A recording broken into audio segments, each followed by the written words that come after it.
Longtemps considérée comme un maillon faible de la société, la femme s'est souvent mise au second rang quand il s'agit de décider. Cette tendance est en train d'être renversée depuis que la femme a pris conscience de tout ce qu'elle est capable d'accomplir.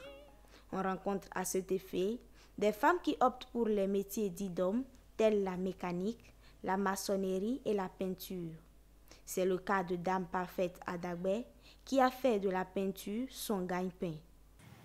J'exerce ce métier depuis près de 22 ans, puisque j'ai ouvert mon atelier, le premier atelier, le 27 septembre 2000. C'est chez mon papa que j'ai appris le métier. Donc, nous, enfants de notre papa, là, nous savions déjà faire le ponçage, c'est-à-dire enlever l'ancienne peinture de la moto avant de commencer le travail de peinture. Nous savions tous faire ça.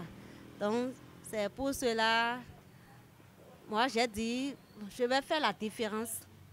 Puisque toute femme voulant aller à l'apprentissage, là, c'est soit la couture ou la coiffure. Des femmes comme elle, on en rencontre plusieurs. Mariam a une passion pour la mécanique. Elle a ouvert son atelier après l'obtention de son diplôme en 2020. Au début, même si son choix a été approuvé par sa famille, elle n'a pas pu échapper aux railleries des autres. La parole m'a demandé si c'est ça que je veux vraiment. Et j'ai dit oui, c'est la mécanique là que je veux. Le début d'apprentissage, mes amis se moquent de moi. Que toi, une femme, tu serais toujours sale. Quel homme qui veut de toi? Je dis vraiment, si la personne aime l'homme, comment là, il va venir.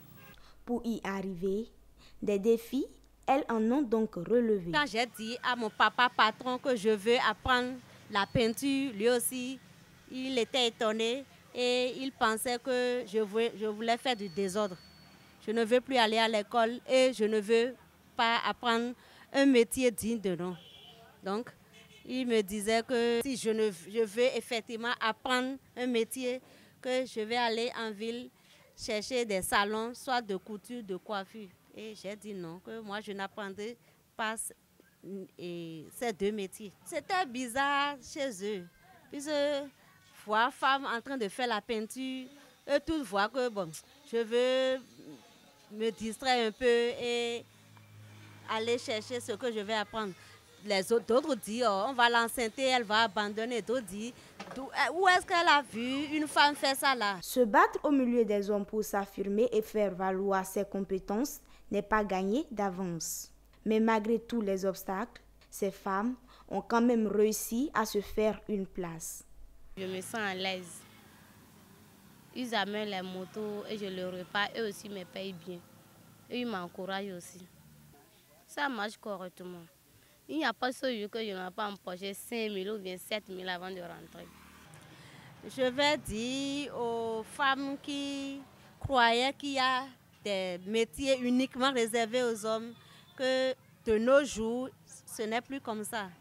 Aujourd'hui, au XXIe siècle, il n'y a plus un métier réservé uniquement aux hommes, non. Tout ce que l'homme fait, la femme peut le faire si elle a la volonté. Si aujourd'hui l'égalité des sexes est prônée, il est donc utile d'amener les femmes à croire en elles tout en s'adonnant à tout métier qu'elles désirent avec dévouement et bravoure. C'est d'ailleurs pour donner à la femme tout le mérite dû à son rang que le 8 mars de chaque année, elle est célébrée à travers le monde. Cette journée lui est entièrement dédiée.